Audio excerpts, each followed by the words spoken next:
The two-story brick building looks like a fortress, and it's built like one. In fact, the old Bishop McVinney School was designated by the city of Providence as a nuclear fallout shelter in the 1960s.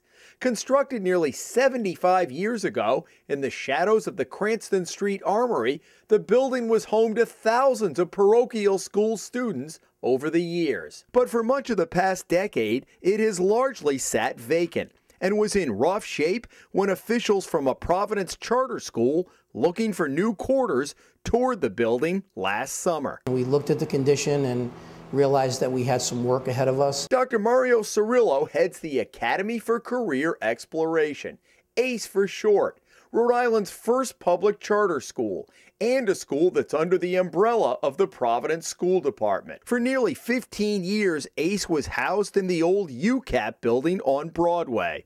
But a year ago, its lease was not being renewed, and Cirillo had to scramble to find a new location. And here he saw a diamond in the rough, settling on the 20,000 square foot brick school owned by St. Charles Church next door. ACE moved in over the 4th of July weekend, before signing a lease or having the building tested for mold and other potential toxins. That would come weeks after they moved in. But the school did hire a cleaning crew. Men in suits and equipment brought in, blowers, they had all types of plastic up, and they did it piece by piece. It wasn't done in one fell swoop. It was done over a period of a few weeks. 2 weeks after the move, a veteran teacher assigned to one of the basement rooms developed headaches and a sore throat. Within weeks, it turned into coughing, wheezing, and shortness of breath.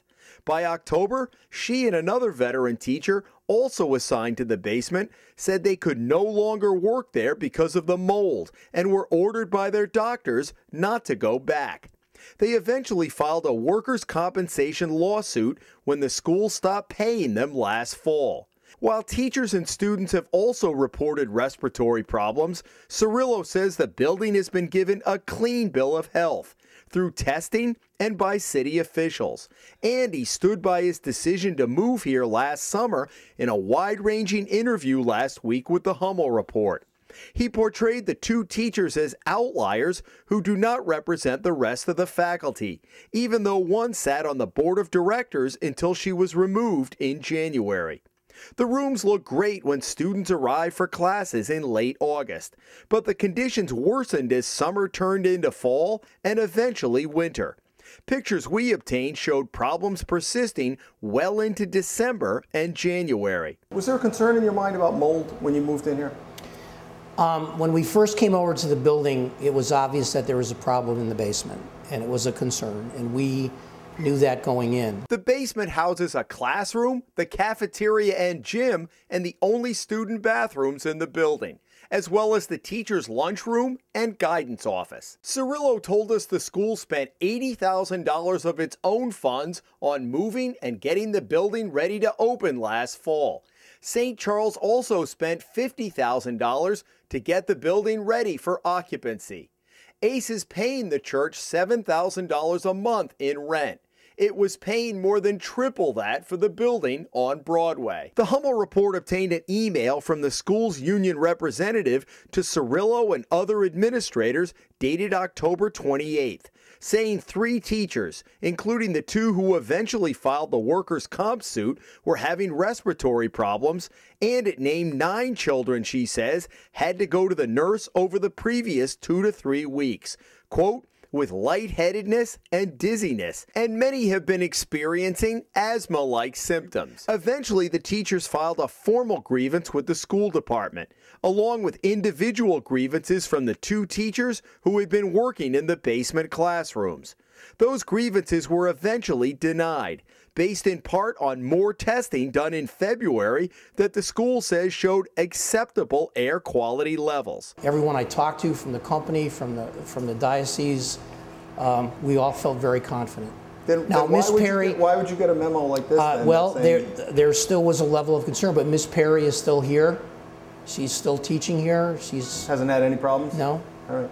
Have you personally experienced any problems in this building? No. You have 9 kids right here. But I haven't seen these kids. These kids have not come to me, nor have their parents. First year was excellent. The The atmosphere was good. She learned a lot. Tracy Lewis's daughter is in her second year at ACE after attending Nathan Bishop Middle School and spending her freshman year in the building on Broadway. Lewis says her daughter loves the school, but has been having persistent flu-like symptoms and an inflamed throat. She noticed that on the weekends, she would kind of regroup when she was sick. She'd be sick during the week, and then on the weekend, she would start to feel better. But the problems persisted, and the Lewises finally went to see a doctor who ruled out strep. She started asking us all these different things about conditions in the home and this, that, and the other. And then that's when my daughter said, well, there is mold at school. And she was like, what do you mean there's mold at school? And she's like, but they said it's not mold to bother you. You know, it's okay. And she's like, no, if you're having these issues, you know, mold. Then she started talking to us about different kinds of mold and how mold can affect you. And Cirillo defends his decision not to let parents know about the mold testing, saying the tests cleared the school, so there was no problem to report.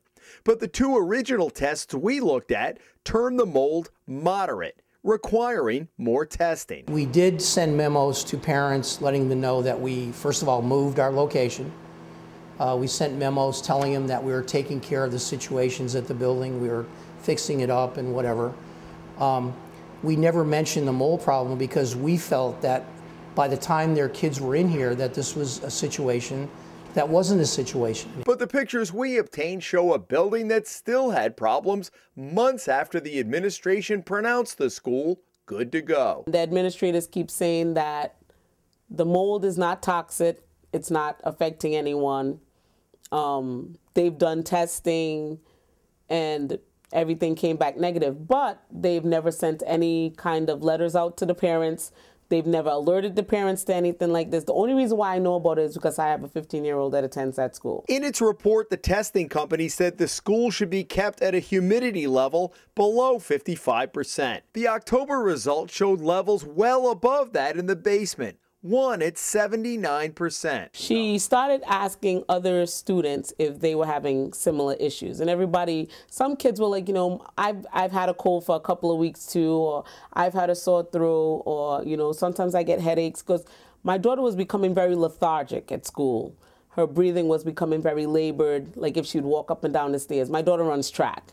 You know, there's no reason why a healthy 15-year-old has labored breathing going up and down stairs. Cirillo gave us a tour of the school earlier this month, and the classrooms we saw looked fine. The fact that you know that there's an ongoing problem with mold in your building and you're not making the parents aware of it, it's really concerns me, and it makes me feel like you're hiding something. Even if you're not trying to hide something, it doesn't come across well at all. Let us know what type of mold is in the building, how, if it is not hazardous, you know, what's the name of it? Who did the testing? Give us the results of the test. You can call me 10 times about the park exam and let me know that my child needs to go to bed early because they have to take the park exam over the last week, but you can't tell me about her health. If my kid is having respiratory issues or headaches or whatever, I'm not thinking the school. I mean, that wouldn't first pop into my mind. However, if the school told me we've had some issues and maybe people have underlying problems, maybe that's something they'd want to get checked out. But these parents basically have been left in the dark. I don't see it as being left in the dark because we've had open houses, we've had parents come in here. We have parents coming in here every day. As a parent, if you were concerned about the health of your child, you would call the school and say, I have an issue, I'd like to raise it with you. I have never received a call from a parent. Meanwhile, the two teachers' workers' comp case gets an initial hearing before a judge in May. The workers' comp file includes a letter from a doctor at Massachusetts General Hospital on behalf of one of the teachers that says the poor air quality in the school poses what she calls a public health problem. Cirillo rejects that, saying he's confident ACE will prevail when the case is litigated. So you just think it's two people trying to push an agenda? I do. Do you think you're going to prevail in that case? I do. And Tracy Lewis is still looking for answers. How am I supposed to know that years from now she's not going to be affected by this because she's been breathing this stuff for the last how many months? In Providence, Jim Hummel for the Hummel Report.